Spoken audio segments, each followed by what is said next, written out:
예, 할렐루야, 반갑습니다. 생명의 길과 사망의 길이라는 제목으로 하나님 말씀 함께 나누겠습니다. 우리가 사는 이 세상은 하나님께서 지켜주시지 않으면 망할 수밖에 없는 아주 위험한 세상입니다. 우리는 한 치 앞도 알 수가 없습니다. 우리는 일이 조금만 잘 풀릴 때 교만하기 쉬운데 이때 악한 영들이 우리의 교만을 틈타서 우리를 넘어뜨리려고 합니다. 그래서 우리가 매 순간 하나님만을 의지하고 늘 겸손하려고 애를 써야 합니다. 그것이 우리가 살 길입니다. 우리가 살아가다가 때로는 사람의 생사가 갈리는 일을 종종 볼 때가 있습니다. 병원 응급실에 가면 어떤 사람들은 기적적으로 살고 어떤 사람들은 죽는 것을 볼 수 있습니다. 응급실에서 죽는 사람들은 대개 너무 늦게 병원으로 와서 치료의 때를 놓쳤기 때문입니다. 아무리 유능한 의사라 할지라도 환자가 너무 늦게 병원에 오면 치료할 수가 없습니다. 오늘 본문 말씀은 남유다의 가장 절박한 때의 사건을 기록해 놓고 있습니다. 남유다 마지막 왕 시드기야 시대인데요. 이 시드기야는 악하면서도 미련해서 전혀 하나님의 말씀을 소중하게 생각하지 않았습니다. 시드기야가 결정적으로 잘못 판단한 것은 바벨론 왕을 섬기다가 배반을 하고 애굽 왕에게 사신을 보내어서 도움을 요청한 것입니다. 하나님의 선지자들은 애굽을 의지하지 말고 오직 하나님의 말씀을 따르라고 하였습니다. 하나님의 말씀은 바벨론에게 항복하면 산다는 것입니다. 그런데 이 말씀은 당시 상황으로는 도저히 상식적으로 이해가 되지 않는 말씀이었습니다. 바벨론 사람들은 너무나도 포악한 사람들인데 차라리 애굽을 의지해서 바벨론과 싸우는 것이 낫지 바벨론에게 항복한다는 것은 상상도 하지 못할 일이었던 것입니다. 그래서 남유다 백성들과 시드기야는 바벨론을 배반하고 애굽과 손을 잡으려고 했는데 결국 이 일 때문에 바벨론 느부갓네살 왕이 분노해서 바벨론 군대를 끌고 와서 예루살렘 성을 에워쌌던 것입니다. 오늘 본문 예레미야 21장은 바벨론 군대가 예루살렘 성을 에워싼 지 얼마 되지 않았을 때 일어난 사건으로 보입니다. 이때 시드기야 왕은 가장 신이 많은 두 신하를 예레미야에게 보내어서 하나님께 기도해달라고 부탁을 합니다. 그러니까 기적을 일으켜서 바벨론 군대를 쫓아내 달라는 것인데요. 과거에 히스기야 왕이 이사야 선지자에게 사람을 보냈을 때 하나님이 하룻밤 사이에 아수르 대군 18만 5천 명을 죽였던 것처럼 이번에도 기적을 행하여서 남유다를 구원해달라고 부탁을 한 것입니다. 그때 하나님은 예레미야를 통해서 말씀하시기를 너무 늦었다라고 말씀하십니다. 이제 바벨론 군대가 예루살렘 성 안으로 들어와서 모든 것을 불사르고 수많은 사람들을 죽일 것이라고 말씀하십니다. 그렇게 되는 이유는 남유다 백성들이 오랫동안 생명의 길을 떠나 사망의 길을 걸어왔기 때문에 이제는 돌이키기에 너무 늦었다는 것입니다. 그러면서 하나님께서 마지막 순간에 남유다 백성들에게 살 길을 하나 제시해 주셨는데요. 그것은 바로 바벨론 군대에 순순히 항복해서 목숨만이라도 건지라는 것입니다.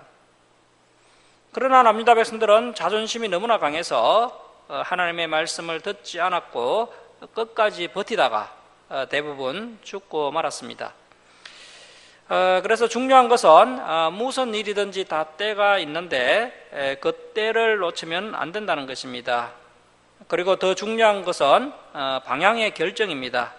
사망의 길과 생명의 길 중에 생명의 길을 선택해서 그 길로만 걸어가야 한다는 것입니다.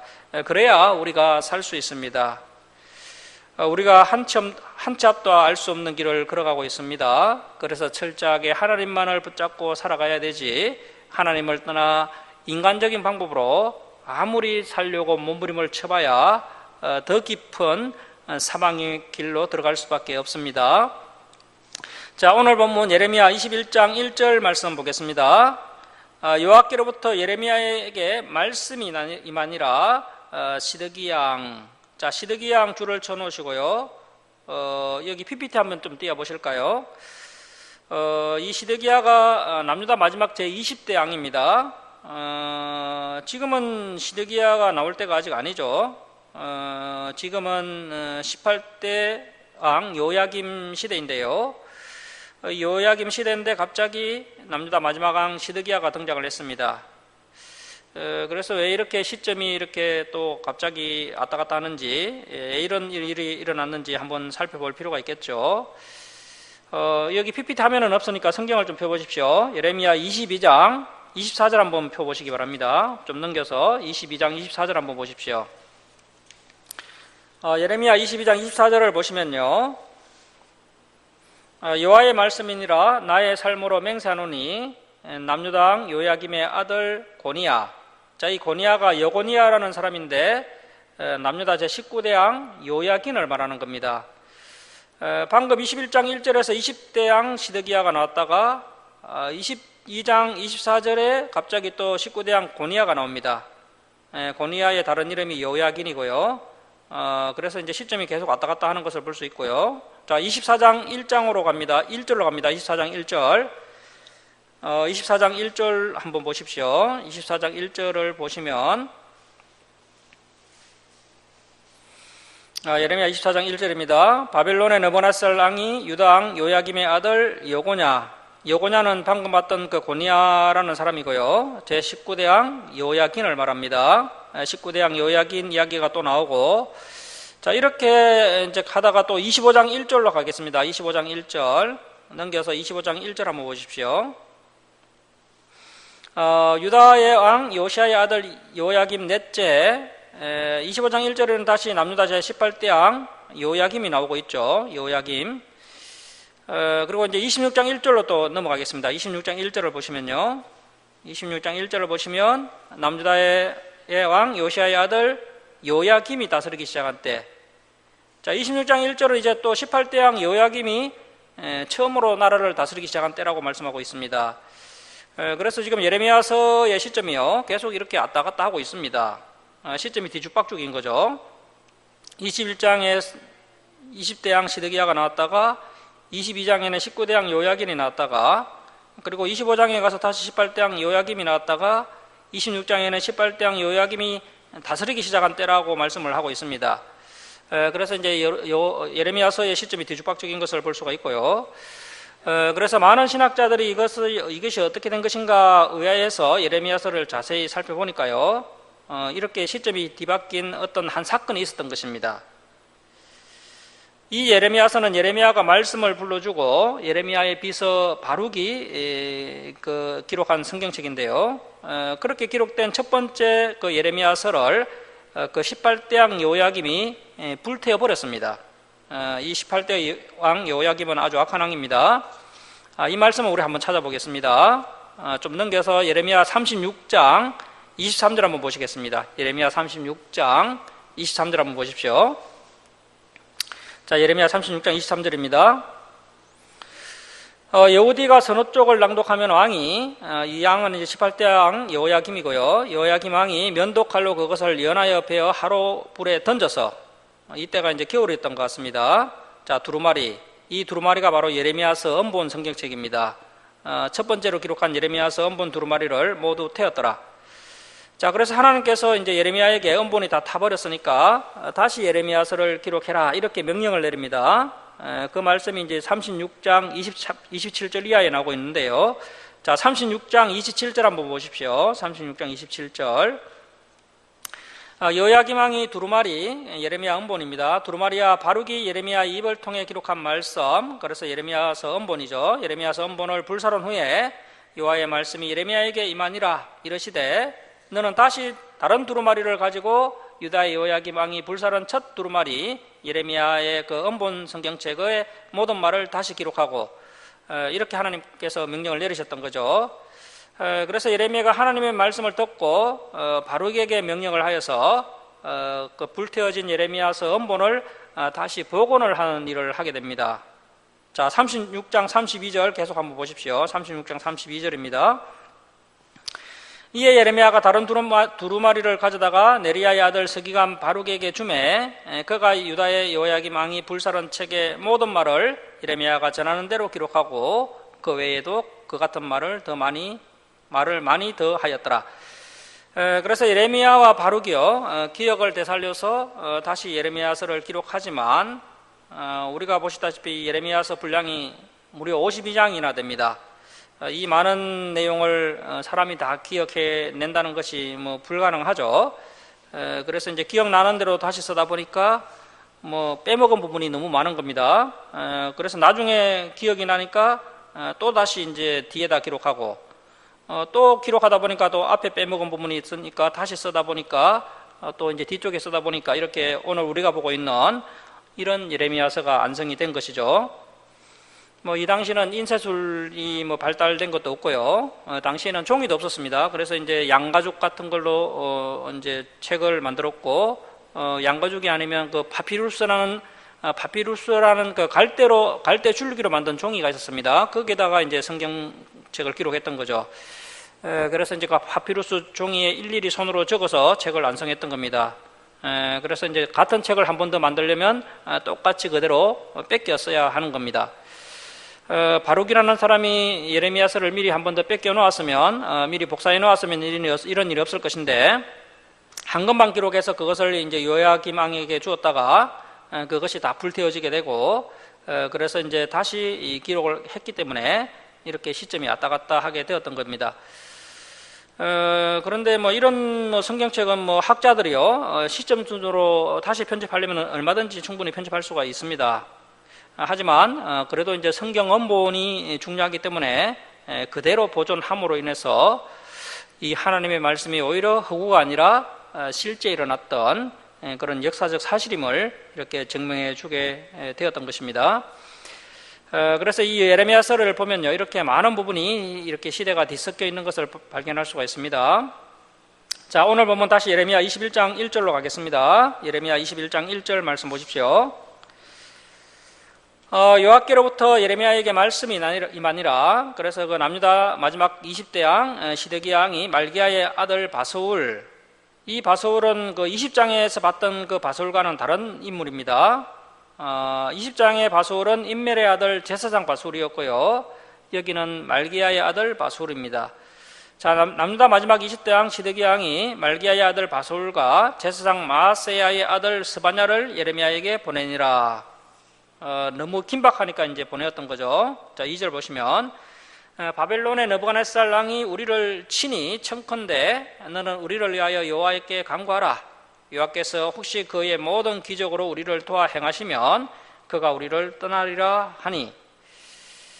그래서 우리가 뭐 아는 것처럼 남유다 마지막 왕 시드기야 시대가 되니까요, 바벨론 느부갓네살 왕이 애굽을 의지하는 그 남유다를 치기 위해서 이렇게 이제 바벨론 군대를 이끌고 와서 예루살렘 성을 완전히 에워싸 버렸던 것입니다. 그렇게 되니까 이제 시드기야가요, 하나님의 종을 찾고 이렇게 기도를 하기 시작한 것입니다. 뭐 사람들이 대체로 이렇죠. 평상시 아쉬운 것이 없을 때는 자기 욕심대로 살아가다가 이제 위기가 찾아오고 아쉬울 때 이렇게 하나님을 찾고 하나님의 종을 찾는 것을 볼 수 있습니다. 자, 3절 말씀 보십시오. 예레미야가 그 기도 응답받으러 온 그들에게 대답하되 너희는 시드기야에게 이같이 말하라. 이스라엘의 하나님 여호와께서 이와 같이 말씀하시되 보라, 너희가 그 예루살렘 성 밖에서 바벨론의 왕과 또 너희를 에워싼 그 갈대아인 그 바벨론 군인들과 싸우는 데서는 너희 손의 무기를 내가 하나님이 뒤로 돌릴 것이요, 그리고 그것들을 이 성 가운데 모아드리리라. 자, 그것들을 이 성 가운데 모아드리리라, 이 말씀이요, 무기를 성 가운데 모으겠다는 말씀인지, 아니면 뭐 바벨론 군인들을 예루살렘 성 안으로 중앙으로 안내를 하겠다는 뜻인지 의견에는 좀 차이가 있는데요, 아무래도 이제 후자가 맞는 것 같습니다. 하나님께서 이제 바벨론 군인들을 성 중앙으로 안내하겠다, 이런 뜻으로 보입니다. 자, 5절 말씀 보십시오. 내가 든 손과 강한 팔 곧 진노와 분노와 대노로 친히 너희를 칠 것이며.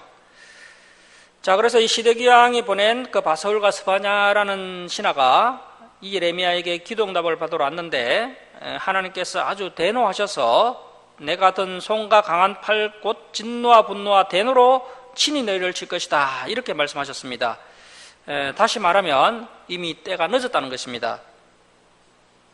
자, 이러한 것을 보면서 우리가 명심해야 할 것이요, 천하만사가 다 때가 있다는 것입니다. 기도도 때가 있고 또 말씀을 배울 때도 있고요, 그래서 다시 하나님께로 돌아올 때가 있고 변화하고 성장할 때가 있고 또 은혜와 복을 받을 때가 있다는 것입니다. 자, 그런데 현재 이 남유다처럼 계속해서 하나님의 은혜의 때를 미루고 자기 욕심을 채우려고 진리를 배우는 일을 계속 미루고 하면 나중에는 결국 때가 다 지나가 버려서 이제는 뭐 기도를 하고 하나님의 종을 찾아도 하나님의 대노밖에는 받을 수밖에 없다는 것입니다. 자, 그래서 우리가 이 말씀을 명심하여서 우리가 때를 놓치지 말고 이 진리의 말씀을 듣고 회개하고 변화하고 성장할 수 있어야 한다는 것입니다. 자, 6절 말씀 계속 보십시오. 내가 또 사람이나 짐승이나 이성에 있는 것을 다 치리니 그들이 큰 전염병에 죽으리라 하셨다 하라. 자, 결국 원하는 기도 응답은 받지 못하고요, 이러한 하나님의 엄청난 진노와 분노와 대노만 받게 될 것이라는 하나님의 최후 통첩을 받게 됩니다. 자, 여러분, 지금 밖에서 바벨론 대군이 예루살렘 성을 에워싸서 위협하는 것만으로도 이제 두려워 죽일 지경인데요, 그래서 이렇게 하나님께 기도를 했는데 하나님께서 말씀하시기를 내가 바벨론 군인들을 예루살렘 성 안으로 안내하겠다, 그것으로 그치지 않고 큰 전염병까지 일으켜서 다 죽이겠다라고 말씀을 하십니다. 자, 이러한 말씀을 보면 돌이켜야 할 때 돌이키지 않은 결과가 얼마나 참혹한지 정말 우리가 깊이 깨달을 수가 있습니다. 우리 주사랑교회가 김전 혁신도시에 세워지고 또 하나님의 섭리하심과 인도하심으로 여러분들을 이 주사랑교회로 불러주셔서 이 진리의 말씀을 듣게 하신 것이 하나님의 은혜이고 하나님의 목적입니다. 이것은 하나님께서 은혜의 때에 우리가 성장하고 변화할 수 있는 때를 우리에게 허락한 것이죠. 물론 이 개척교회를 건강하게 세우는 일을 잘 감당해서 하나님의 상급을 받을 수 있는 기회도 여러분들에게 허락하신 것입니다. 자, 그런데 우리가 이러한 은혜의 때를 놓쳐버리고요, 시간만 허비하다 보면 결국 우리가 맞이하게 될 대가는 훨씬 더 비참할 수밖에 없다는 것을 우리가 늘 명심해야 합니다. 자, 그래서 우리가 이 진리의 말씀 앞에 삶을 변화시키느냐 변화시키지 못하느냐, 성장하느냐 성장하지 못하느냐, 이것은 우리 교회의 존폐가 달려있는 문제이기도 하고 또 저와 여러분의 인생에 영원한 생명이 달려있는 문제다라고 해도 과언이 아닙니다. 자, 결국 오늘 본문의 말씀에 나오는 그 남유다 백성들이요, 하나님의 때를 선용하지 못하고 그 기회를 총량하지 못하고 결국 자기 욕심을 선택하면서 세월을 허비하다 보니까 이런 비참한 결과를 맞이하게 되었다는 것입니다. 자, 7절 말씀 보십시오. 여호와의 말씀이니라. 그 후에 내가 유다의 왕 시드기야와 그의 신하들과 백성과 및 이 성읍에서 전염병과 칼과 기근에서 남은 자를 바벨론의 느부갓네살 왕의 손과 그들의 은수의 손과 그들의 생명을 찾는 자들의 손에 넘기리니 그가 칼날로 그들을 치되 측은히 여기지 아니하며 긍휼히 여기지 아니하며 불쌍히 여기지 아니하리라 하셨느니라. 여호와께서 말씀하시기를, 자, 줄치고 발표해 놓습니다. 보라, 내가 너희 앞에 생명의 길과 사망의 길을 두었노라. 너는 이 백성에게 전하라 하셨느니라. 자, 하나님께서 오늘날도 저와 여러분에게 동일하게 이 두 가지 길을 우리 앞에 두고 계십니다. 생명의 길과 사망의 길입니다. 여러분, 세상에는 오직 이 두 길밖에는 없습니다. 오늘날 세상 사람들은 뭐 어떻게 길이 두 개밖에 없느냐, 중간길도 있지 않느냐, 나는 중간길로 가겠다, 이렇게 주장을 하지만요, 이 진리의 말씀 성경에는 우리 사람이 걸어가는 인생길에는 딱 두 가지 길밖에 없고 그 두 가지 길 중에 반드시 한 가지 길을 선택해서 걸어가야 한다는 것입니다. 자, 그렇다면 예레미야서에서 말씀하는 이 생명의 길은 무엇입니까? 하나님의 말씀에 순종하는 것입니다. 자, 그렇다면 사망의 길은 무엇입니까? 말씀에 순종하지 않는 것입니다. 생명의 길이라는 것은 현재 예레미야가 계속해서 외치고 있는 것처럼 너희의 경험과 상식과 시대 흐름과는 맞지 않지만 바벨론이 쳐들어왔을 때 순순히 순종하고 바벨론의 포로로 끌려가라, 이것이 바로 하나님의 말씀이었고 이 말씀을 듣고 지켜 행하는 소수의 사람만 생명의 길로 갈 수 있었던 것입니다. 곧 말씀을 듣고 지켜 행하는 것이 남유다 마지막 시대의 생명의 길이었습니다. 자, 22장 9절 말씀 보십시오. 이 성읍에 사는 자는 그래서 하나님께서 회개의 때, 은혜의 때에 변화할 수 있을 때, 성장할 수 있을 때를 허락하셨음에도 불구하고 그 은혜의 때를 계속해서 미루고 거부하면 어떻게 되느냐 하면 비참한 결과를 맞이하게 된다는 것입니다. 자, 계속 보십시오. 이 성읍에 사는 자는 줄을 칩니다. 칼과 기근과 전염병에 죽으려니와. 자, 이 이야기는 역사의 마지막 때에 반드시 일어나는 아주 공통적인 현상입니다. 너희를 에워싼 갈대아인 바벨론 군인들에게서 나가서 항복하는 자는 살 것이나, 자, 이것이 바로 하나님의 메시지였습니다. 항복하는 자는 살 것이나 그의 목숨은 전리품같이 되리라. 자, 그래서 남유다 말기 유일한 생명의 길은 하나님의 말씀에 순종하여서 항복해서 바벨론의 포로로 끌려가 그동안 지은 죗값을 치르는 것입니다. 하지만 당시 그 시대적 흐름과 사상과 여론에 비추어 봤을 때 대부분의 남유다 백성들이 우리가 어떻게 순순히 저 악한 바벨론에 항복해서 포로로 끌려갈 수 있느냐, 차라리 싸우다 죽어버리고 말겠다, 이러한 여론과 생각으로 가득 차 있었고요. 소수의 사람만이 예레미야 이야기를 하나님의 말씀으로 믿고 그 말씀에 순종을 해서 구원을 받았습니다. 자, 그래서 우리가 이 말씀을 명심하여서 오늘날도 우리가 여러 가지 상황과 여건을 보지 않고요, 오직 하나님 말씀에 집중하는 것이 아주 중요하다. 그것이 생명의 길이다라는 것을 알 수가 있습니다. 그리고 우리가 좀 더 생각해 볼 필요가 있는 말씀이 이제 9절인데요. 그 칼 기근과 전염병에 죽으려니와, 이 말씀인데, 자, 이 말씀은 마지막 시대에 아주 공통적으로 일어나는 현상 중에 하나다라고 볼 수 있습니다. 요한계시록을 보면요, 이제 그 종국사적 종말의 때, 그때 이제 동일한 현상이 일어나는 것을 볼 수가 있습니다. 그래서 이제 마지막 때 가장 먼저 무엇이 일어납니까? 전쟁이 일어난다는 거죠. 그래서 첫 번째 인이 떨어지면 전쟁이 일어납니다. 그리고 그 전쟁으로 인해서 이제 농사를 짓지 못하게 되죠. 전쟁하느라 농사를 못 지면 농지는 폐허가 되고, 그러면 또 먹을 것이 없다 보니까 극심한 기근이 발생을 합니다.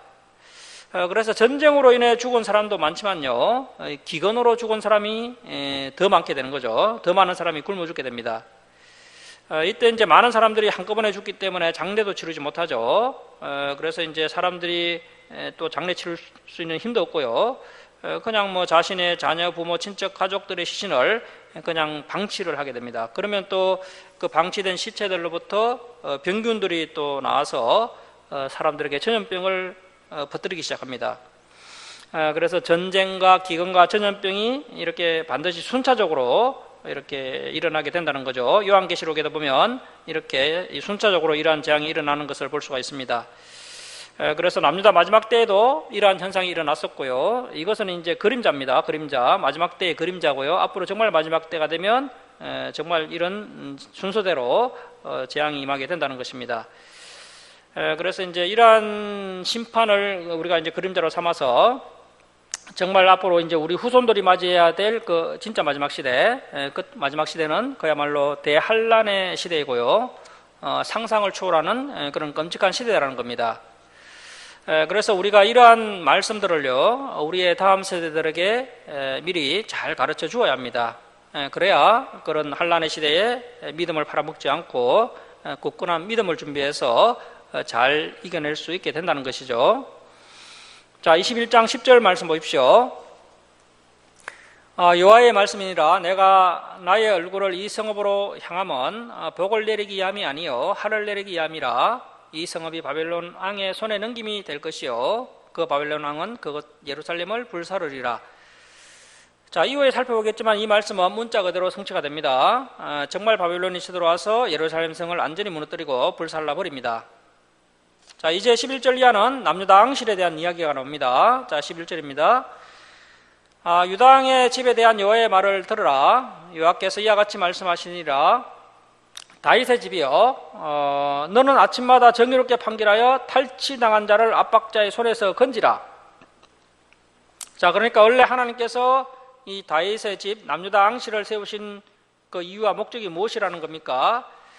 바로 부자들 때문에 가난하고 약한 사람들이 탈취를 당하고 또 압박을 받거나 억울한 일을 당하지 않도록 그렇게 하기 위해서 이 다윗의 집 남유다 앙시를 하나님께서 세우셨다는 것입니다. 특히 재판장에서 가난하고 악한 사람들이 억울한 재판을 받지 않도록 하기 위해서 그래서 앙의 공정한 재판이 필요하기 때문에 앙을 세우셨다는 것입니다. 그리고 우리가 아는 것처럼 높은 산이 있으면 앙은 그 높은 산을 깎아서 낮은 데를 또 메꿔주고요. 그리고 또 부자들은 돈이 아무래도 많으니까 그 부자들에게서 세금을 걷어서 가난한 사람들을 돕는 일을 하라고 이 남유다 앙실에게 건세를 주시고 건의를 주셨는데, 어떻게 된 것이 남유다 마지막 시대에 이런 건세자들과 권력자들이 그러한 일은 하지 않고 자기 배만 채우기에 바빴다는 것입니다. 오늘날 건세자들, 권력자들 역시 동일한 모습을 보이고 있는데요. 약자를 도와주어야 되는 이러한 일을 부수적인 것처럼, 별로 중요하지 않는 것처럼 그렇게 생각을 하고 그 건세와 권력을 이용해서 부를 축적하는 그런 오늘날 권력자들과 건세자들의 모습을 볼 수 있는데요. 이 당시 남유다 말기 시대에도 그러했다는 것입니다. 자, 12절 중반절 계속 보시면 그리하지 아니하면 너희의 악행 때문에 내 분노가 불같이 일어나서 사르리니 능히 끌 자가 없으리라. 여호와의 말씀이니라. 골짜기야 평원 바위의 주민아 보라. 너희가 말하기를 누가 내려와서 우리를 치리요 누가 우리의 거처에 들어오려 하거니와 나 하나님은 내 대적이라. 자, 나는 내 대적이라 줄을 쳐놓으십시오. 여러분, 어쩌다가 하나님과 하나님의 백성 이스라엘의 관계가 이렇게 되어버렸습니까? 결국 무엇이 하나님과 남유다 관계를 이렇게 비참한 관계로 만들어버렸습니까? 바로 이 남유다 백성들의 악행 때문이죠. 그들의 행동이 너무 나빴다는 것입니다. 우리 역시 진리 따라 행동하지 않으면 하나님의 연수가 되고 하나님의 대적이 될 수 있다는 것을 늘 명심해야 합니다. 우리 예수님께서도 누가 내 형제며 내 자매며 내 가족이냐?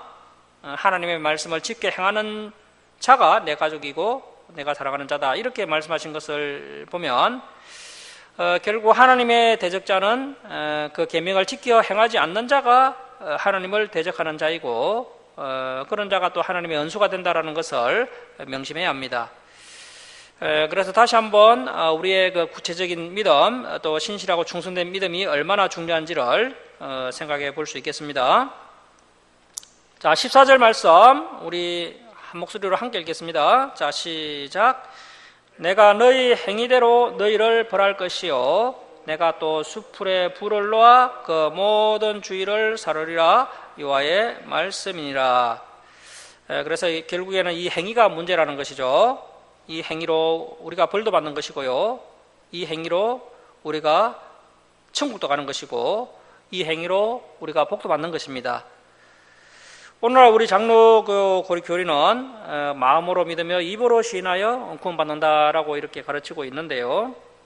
하지만 그 사람에게서 구체적인 삶의 거룩한 열매가 없으면요, 그 믿음은 가짜일 수밖에 없습니다. 우리가 정말 바르게 믿으면 분명히 변화하고 성장하게 되어 있다는 것입니다. 자, 이제 예레미야 22장으로 갑니다. 예레미야 22장은 남유다 앙실의 그 삭군 목자에 대한 이야기가 나옵니다. 하나님은 이스라엘의 목자로 다윗의 집안을 세우셨죠. 다윗은 어렸을 때부터 양을 치면서 자랐는데 언제나 양들을 자기 목숨처럼 소중하게 여기면서 양들을 잘 보호하고 푸른 초장으로 인도했습니다. 그리고 자신도 하나님 앞에서는 한 마리 양이라고 생각을 했고 늘 하나님의 인도하심과 보호하심이 필요하다고 여겼습니다. 이것이 하나님의 뜻에 부합이 되었고 하나님께서 그런 다윗의 집을 이스라엘 왕으로 세우신 것입니다. 자, 그런데 가슴 아픈 것은 이 다윗의 후손들 중에서 선한 목자가 아니라 삭군 목자 같은 왕들이 많이 나타났다는 것입니다. 이런 엉터리 같은 왕들로 인해서 남유다가 결국 망하게 되었습니다. 자, 예레미야 22장 1절 말씀 보십시오. 여호와께서 이와 같이 말씀하시되 너는 유다의 왕의 집에 내려가서 거기에서 이 말을 선언하여 이르기를 다윗의 왕이 앉은 유다 왕이여 너와 내 신하와 이 문들로 들어오는 내 백성은 여호와의 말씀을 들을지니라. 여호와께서 이와 같이 말씀하시되 너희가 정의와 공의를 행하여 탈취당한 자를 압박하는 자의 손에서 건지고 이방인과 고아 가부를 압제하거나 학대하지 말며 이곳에서 무제한 피를 흘리지 말라. 자, 이것이 바로 하나님께서 이스라엘의 왕을 세우신 목적입니다. 자, 오늘날 우리가 정치인들을 뽑을 때도요, 우리가 여러 가지 다른 덕목들을 많이 볼 수 있겠지만, 정말 우리가 성경적으로 정치 지도자를 뽑으려면, 과연 그 지도자가 방금 우리가 살펴봤던 이 본문, 특별히 이제 그 지도자가 정의와 공의를 행하고 이방인과 고아 가부 같은 그런 가난하고 악한 자들의 편에서 일할 수 있는지를 보고 그렇게 할 수 있는 사람을 정치 지도자로 뽑아야 한다는 것입니다. 하지만 오늘날 우리가 사는 이 시대는 지도자의 이러한 덕목보다는 경제적인 문제를 잘 해결할 수 있는 사람을 지도자로 뽑으려고 한다는 것입니다. 자, 그래서 어떤 것이 정말 성경에서 말씀하는 바른 정신인지를 우리가 잘 깨달아서 이러한 덕목을 갖춘 그런 참 목자 같은 지도자를 뽑아야 할 것입니다.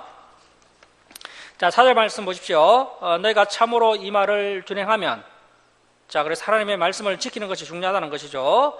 너희가 참으로 이 말을 준행하면 다윗의 왕위에 앉을 왕들과 신하들과 백성이 병과 말을 타고 이 집 문으로 들어오게 되리라. 그러나 너희가 이 말을 듣지 아니하면 내가 나를 두고 맹세하노니 이 집이 그 예루살렘과 남유다 왕실이 항폐하리라. 여호와의 말씀이니라. 자, 그래서 성경에서는 아무리 그 왕궁을 화려하게 그럴듯하게 지어놓아 봐야 아무 소용이 없다는 것입니다. 솔로몬이 아름답게 정성껏 지어놓은 예루살렘 성전이라 할지라도 하나님의 말씀을 준행하지 않으면 그 성전을 던져버리겠다라고 말씀하십니다. 그래서 오늘날 우리 주사랑교회가 하나님께 사랑받고 쓰임받기 위해서는 어떠한 것을 추구해야 하는지를 알 수가 있습니다. 아무리 아름답게 크게 교회를 지어놓아도 성도님들이 하나님의 말씀을 듣지 않고 지켜 행하지 않으면 아무것도 아니라는 것입니다. 그래서 저는 목회 성공이 교회의 크기나 성도들의 숫자로 결정되는 것이 아니라 하나님의 말씀을 정직하게 가르치고 또 그 말씀대로 저와 여러분이 살아간다면 그것이 하나님께서 기뻐하시는 바이고 그것이 진정한 목회 성공이다라고 생각을 합니다. 자, 22장 6절 말씀 보십시오. 여호와께서 유다 왕의 집에 대하여 이와 같이 말씀하시니라. 내가 내게 길랏 같고, 자, 이 길랏이라는 장소는요, 양떼를 먹이기 아주 좋은 기름진 목초지를 말하는 것입니다. 자, 길랏 같고 레바논의 머리이나, 이 레바논은 산악지역인데 이곳은 또 나무와 숲풀이 아주 무성하게 우거져 있습니다. 자, 그래서 본래는 이스라엘이 이렇게 기름진 목초지 같고 또 무성한 숲풀이 우거진 그런 아주 좋은 곳이었는데, 그런데 지금은 이스라엘 백성들, 특별히 남유다 백성들이 하나님의 말씀에 순종하지 않고 계속해서 우상을 섬기고 수많은 악을 행하니까 이제 하나님께서 어떻게 말씀을 하십니까? 내가 반드시 너로 광야 주민이 없는 성읍을 만들 것이라. 내가 너를 파멸할 자를 준비하리니 그들이 각기 손에 무기를 가지고 내 아름다운 백향목을 찍어 불에 던지리라. 이런 민족들이 이 성읍으로 지나가며 서로 말하기를 여호와가 이 큰 성읍에 이같이 행하면 어찌 됨인고 하겠고, 그들이 대답하기는 이는 그들이 자기 하나님 여호와의 언약을 버리고 그 신의 산 언약을 버리고 다른 신들에게 절하고 그를 섬긴 까닭이라 하셨다 할지니라. 자, 이제 10절, 11절은 새로운 이야기가 나오는데요. 10절, 11절은 살루방에 대한 말씀이 나옵니다. 자, 10절 보십시오. 너희는 죽은 자를 위하여 울지 말며 그를 위하여 애통하지 말고 잡혀간 자. 이 잡혀간 자가 누구냐면 제17대 왕 여호아하스 왕입니다. 여호아하스 왕. 여기에 적어놓으십시오. 17대 여호아하스 왕. 이 여호아하스 왕이 3개월 통치하다가 애굽으로 잡혀갔습니다. 자, 그 여호아하스를 위하여 슬피 울라. 그는 다시 돌아와 그 고국을 보지 못할 것임이라. 여호와께서 유다 왕 요시아는 남유다 제16대 왕이었죠. 요시아의 아들 곧 그의 아버지 요시아를 이어 왕이 되었다가 이곳에서 나간 살룸, 이 살룸이 바로 요시아의 제17대 왕 여호아하스입니다. 살룸에 대하여 이와 같이 말씀하시니라. 그가 이곳으로 다시 돌아오지 못하고 잡혀간 곳, 이 여호아스가 잡혀간 곳이 애굽이죠. 애굽에서 그가 거기서 죽으리니 이 땅을 다시 보지 못하리라. 자, 요시아의 첫째 아들 여호아스가 애굽에 잡혀가고요. 이제 요시아의 둘째 아들 요야김이 남유다 제18대 왕이 됩니다. 자, 이제 13절에서 19절은 남유다 제18대 왕 요야김에 대한 이야기가 나옵니다. 자, 13절 보십시오. 불의로 그 집 앙궁을 세우며, 자, 이 요야김 왕은요, 아주 앙궁을 화롭게 지었습니다. 자, 불의로 그 집 앙궁을 세우며 부정하게 그 다락방, 이 다락방은 2층을 말합니다. 2층, 앙궁 2층을 지으며 자기의 이웃을 고용하고 그의 품삯을 주지 아니하는 자에게 하 있을진저, 이런 악한 자가 요야김이었다는 것이죠. 자, 14절, 그가 이르기를 내가 나를 위하여 큰 집과 넓은 다락방을 지으리라. 오늘날 현대인들도 자꾸 큰 집에 살려고 계속 평수를 넓혀 나가는 것처럼 이 18대 요야김 왕이 그러했다는 겁니다. 자, 내가 나를 위하여 큰 집과 넓은 다락방을 지으리라 하고 자기를 위하여 창문을 만들고 그것에 백향목으로 입히고 붉은 빛으로 칠하도다. 내가 백향목을 많이 사용하여 진정한 왕이 될 수 있겠느냐? 백향목을 많이 사용해서 앙궁을 크고 화려하게 짓는다고 해서 진정한 왕이 될 수 없다는 것이죠. 진정한 왕은 정의를 행하고 공의를 행하고 고아 가부와 가난하고 소외된 백성들을 사랑으로 돌보아주는 왕이 진정한 왕입니다. 자, 왕이 될 수 있겠느냐? 내 아버지 요시아 왕이죠. 남유다의 마지막 등불이었던 그 요시아가 먹거나 마시지 아니하였으며 정의와 공의를 행하지 아니하였느냐? 그때 그 요시아가 형통하였었느니라. 자, 남유다 말기 그 16대 왕 요시아가 죽은 이후에는요, 다시는 참 목자 같은 왕들을 만날 수가 없었습니다. 자, 이 말씀을 통해 우리가 생각해 볼 수 있는 것은요, 요시아 왕처럼 먹고 마시는 문제를 좀 내려놓으면 정의와 공의를 행하는 일에 우리가 좀 더 힘을 쓸 수 있게 된다는 것이죠. 어차피 사람의 에너지는 한정이 되어 있습니다. 그리고 사람의 능력도 제한되어 있습니다. 결국 그 능력과 그 에너지를 한 방향에 집중할 때 진정한 힘을 발휘할 수 있다는 겁니다. 그래서 사람들이 먹고 마시는 문제를 좀 내려놓고 정의와 공의를 행하는 일에 좀 더 힘을 실으면 되는 겁니다. 자, 그런데 오늘날 대부분의 사람들이요, 어떻게 살아가고 있습니까? 정의와 공의를 행하는 일에는 관심이 없고 먹고 마시는 일에만 온통 힘을 쏟고 있습니다. 마치 남유다 제18대 왕 요야김처럼 그렇게 살아가니까 시대가 메마르게 되는 겁니다. 오늘날 대부분의 사람들이 그렇게 살아가다 보니까요, 우리 사회가 이제 경쟁이 아주 치열하게 되면서 경쟁에서 소외된 사람들이 불행해지고 심지어 경쟁에서 이긴 사람들도 나도 언젠가는 패배자가 될 것이라는 그런 불안감 때문에 늘 불행해하고, 그래서 전반적으로 행복지수가 낮아지면서 자살률이 가장 높은 나라가 되었습니다. 경쟁이 너무 치열한 사회가 되다 보니까요, 젊은 청년들이 결혼도 하지 않습니다. 결혼을 하지 않기도 하고 못하기도 하고, 또 결혼은 해도 자녀를 1명 정도만 낳으면서 우리나라의 미래가 아주 암울합니다. 이러한 근본적인 원인이 바로 사람들의 그 욕심 때문입니다. 잘 먹고 잘 마시고 큰 집에서 살고 싶은 욕심들이 많다 보니까 사회가 점점 이렇게 경쟁적으로 변하게 되고요, 이러한 심각한 부작용들이 생겨나게 된 것입니다. 자, 16절 말씀 보십시오. 그 요시아는 가난한 자, 궁핍한 자를 변호하고, 이 요시아는 정말 바르게 정치를 했었죠. 이렇게 바르게 정치를 했더니 요시아가 빈약하게 된 것이 아니라 형통하였나니 이것이 나를 알미 아니냐, 여호와의 말씀이니라. 자, 그래서 이제 신약과 구약의 이야기가 같습니다. 정말 하나님을 제대로 아는 왕이라면 그 하나님의 말씀에 순종해서 가난한 자, 궁핍한 자를 변호한다는 것이죠. 정말 다윗의 후손다운 모습입니다. 그래서 우리가 이렇게 성경을 배웠다면 우리의 행동이 이제 이런 성경 말씀과 일치가 되어야 한다는 거죠. 그렇게 우리가 말씀대로 살아갈 때 당장은 좀 손해를 보는 것 같아도요, 결국은 우리가 더 형통하게 된다는 것입니다. 자, 17절 말씀.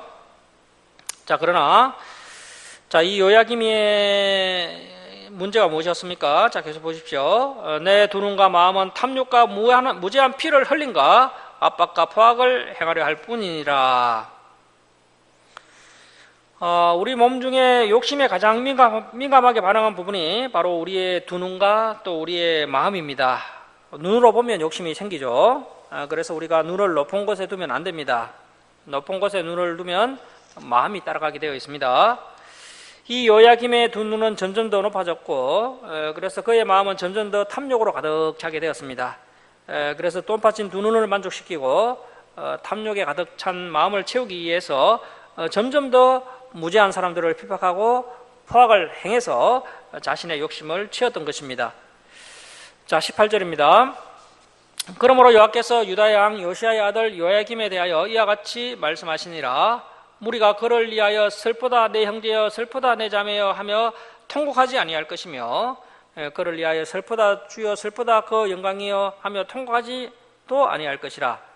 그 요야김이 끌려 예루살렘 문 밖에 던져지고 나귀같이 마치 짐승같이 매장을 당하리라. 자, 그래서 이 요야김 왕은요, 평생 백향목으로 지은 크고 화려한 왕궁을 추구하면서 눈의 욕심과 마음의 욕심만 따라가다가 결국 사랑을 나누고 우정을 나눌 만한 사람들, 자신을 아껴주는 사람 한 명도 없이 이렇게 쓸쓸하게 애롭게 죽음을 맞이하고 말았다는 것입니다. 자, 20절 말씀 보십시오. 너는 레바논에 올라 애치며 바산에서 내 소리를 높이며 이 아바림에서 애치라. 이는 너를 사랑하는 자가 다 멸망하였음이라. 자, 이 레바논, 바산, 아바림은 모두 이 팔레스타인 지역에서 이제 높은 산악 지역인데요. 이 팔레스타인은 온도가 높아서요, 오히려 이런 산악지대가 기온이 선선하고 살기가 더 좋아서 이런 산악지대에 대도시가 형성되어 있습니다. 그러니까 이제 우리나라로 말하면요, 평양에 애치고 서울에 애치고 부산에 애치라, 이런 뜻이죠. 21절에도 아주 중요한 말씀이 나옵니다. 자, 21절 말씀 우리 한 목소리로 함께 읽겠습니다. 자, 시작. 내가 평안할 때 내가 내게 말하였으나 내 말이 나는 듣지 아니하리라 하였나니 내가 어려서부터 내 목소리를 청종하지 아니함이 내 습관이라. 자, 이 요야김은요, 어릴 적부터 하나님의 말씀을 듣지 않았고 이것이 습관이 되어서 계속해서 하나님의 말씀을 듣지 않다가 엄중한 하나님의 심판을 받게 되었다는 것입니다. 자, 이러한 것을 봤을 때 우리의 습관이 얼마나 중요한지를 알 수가 있습니다. 저와 여러분의 습관은 어떻습니까? 저와 여러분이 진리의 말씀을 듣고 이제는 진리를 아는 사람답게 이 말씀을 지켜 행해야 하는데 여전히 변화되지 않고 과거의 잘못된 습관대로 그대로 행하고 있지는 않습니까? 한 살이라도 적을 때 이 나쁜 습관을 버리고 회개하고 변화되어야 합니다. 그렇지 않으면 우리의 미래도 이 요야김과 같은 암울한 미래가 될 수밖에 없습니다. 특별히 우리의 자녀들에게 이러한 나쁜 습관이 생기지 않도록 부모들이 매사에 하나님의 말씀에 순종하는 그런 모범을 보여줄 필요가 있습니다. 자, 그런데 이제 요야김의 아버지는 아주 훌륭한 요시야 왕이었죠. 아버지는 그렇게 훌륭했는데 아들은 왜 이렇게 되었을까요? 역시 결론은 어머니의 영향을 받았다고 볼 수밖에 없습니다.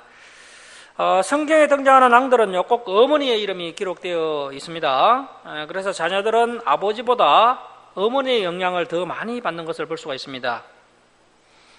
우리 주사랑교회 여성분들은 우리 자녀들이 아름답고 거룩한 신앙 습관을 가질 수 있도록 모범을 보여야 합니다. 본래 여성들은 남편을 돕는 배필 역할을 하고 또 자녀들을 말씀으로 잘 돌보는 역할을 하는 것이었는데 오늘날은 여성들이 치열한 경쟁사회에서 살아남기 위해서 산업전선으로 뛰어들다 보니까요, 이러한 본래 역할을 제대로 소화를 해내지를 못하고 있습니다. 자, 22절 말씀 보십시오. 내 목자들은 다 바람에 삼켜질 것이요 너를 사랑하는 자들은 사로잡혀 가리니 그때 내가 반드시 내 모든 악 때문에 수치와 욕을 당하리라. 레바논에 살면서 백향목에 깃들이는 자여. 그래서 이 레바논에 살면서 백향목에 깃들이는 자여는 요야김 같은 그런 악한 왕들을 이야기하는 거고요. 이 요야김 같은 악한 왕들이 레바논에서 백향목을 수입해서 화려하게 왕궁을 지어서 살았는데 한마디로 말하면 이 양들이 아주 세속화되었다는 것이죠. 그래서 이 말은 세속화된 앙들이여, 이런 말씀하고 같습니다. 자, 이렇게 세속화된 앙이 어떻게 심판을 받게 되느냐 하면, 자, 23절 계속 보십시오. 여인이 해산하는 고통 같은 고통이 내게 임할 때에 너희의 가련함이 얼마나 심하랴. 자, 그래서 출산해 본 경험이 있는 여성들은 이 말씀이 가슴 깊이 와닿게 될 것인데요. 이 세상 고통 중에 가장 큰 고통이 해산하는 고통이다라고 말합니다. 그래서 이 요야김이 그렇게 큰 심판의 고통을 당하게 된다는 것입니다. 자, 이제 24절 이하는 고니야 왕에 대한 말씀이 나오는데요. 이름을 한 가지로 통일해 놓으면 이해하기 쉬운데, 고니야 했다가 요고냐 했다가 요야긴 하니까 헷갈립니다. 남유다 제19대 왕 요야긴을 말하는 것입니다. 자, 24절 말씀 보십시오. 여호와의 말씀이니라 나의 삶으로 맹세하노니, 그 하나님의 거룩하고 성실한 삶으로 맹세하니까 얼마나 엄중한 말씀이겠습니까? 유다 왕 요야김의 아들 고니야, 남유다 제19대 왕 요야긴입니다. 요야긴이 나의 오른손에 인장받이라 할지라도 내가 빼어 내 생명을 찾는 자의 손과 내가 두려워하는 자의 손, 곧 바벨론 왕 느부갓네살의 손과 갈대아인의 손에 줄 것이라. 자, 이 말씀대로 요야긴 왕이 왕이 된 지 3개월 만에 바벨론의 포로로 끌려가게 됩니다. 자, 26절 내가 너와 너를 낳은 어머니. 자, 이 요야긴의 어머니가 열왕기하서 24장 8절에 이름이 나오는데요. 너우서다라는 여인입니다. 너우서다. 요야긴 왕이 18세 왕이 되었는데 이 요야긴의 왕의 어머니가 너우서다였습니다. 자, 그래서 자녀의 성품은 어머니의 책임이 크다는 겁니다. 너와 너를 낳은 어머니 너우서다를 너희가 나지 아니한 다른 지방으로 쫓아내리니 너희가 거기에서 죽으리라. 자, 그래서 아들과 어머니가 다 바벨론에 붙잡혀 가서 바벨론에서 죽었습니다. 자, 27절 그들이 그들의 마음에 돌아오기를 사모하는 땅에 돌아오지 못하리라. 요야긴과 그의 어머니 너우서다는 결국 바벨론에서 죽게 되는데, 이 이야기는 이제 열왕기하서 24장 25장에서 우리가 한 번 더 살펴볼 것입니다. 자, 28절 보십시오. 이 사람 고니야 요야긴은 천하고 깨진 그릇이냐 좋아하지 아니하는 그릇이냐 어찌하여 그와 그의 자손이 쫓겨나서 알지 못하는 땅에 들어갔는고 땅이여 여호와의 말을 들을지니라. 자, 30절 말씀 우리 마지막으로 함께 읽겠습니다. 자, 시작. 여호와께서 이와 같이 말씀하시니라. 너희는 이 사람이 자식이 없겠고 그의 평생 동안 형통하지 못할 자라 기록하라. 이는 그의 자손 중 형통하여 다윗의 왕위에 앉아 유다를 다스릴 사람이 다시는 없을 것임이라 하시니라. 자, 여러분, 이 말씀이 문자 그대로 성취가 됩니다. 요야긴은 바벨론에 끌려가서 평생 동안 옥살이를 하게 됩니다. 물론 남유다 제20대 왕 시드기야가 마지막 남유다 왕이지만 이 시드기야는요 요야긴의 삼촌입니다. 삼촌.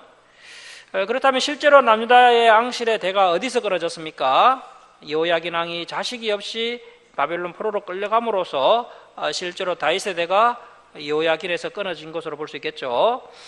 그래서 예레미야가 하나님의 영으로 충만해서 이렇게 예언을 했는데요. 나중에 문자 그대로 그 말씀이 성취가 되는 것을 볼 수가 있습니다. 자, 말씀을 마치겠습니다. 사랑하는 성도 여러분, 혹시 우리에게도 하나님의 목소리를 청종하지 아니하는 그런 나쁜 습관이 있지는 않은지 돌아보시고 하나님의 말씀에 순종하는 저와 여러분이 되어야 할 것입니다. 그래서 생명의 길과 사망의 길 중에서 생명의 길을 선택하는 저와 여러분이 될 수 있기를 주님의 이름으로 축원합니다. 자, 기도하겠습니다.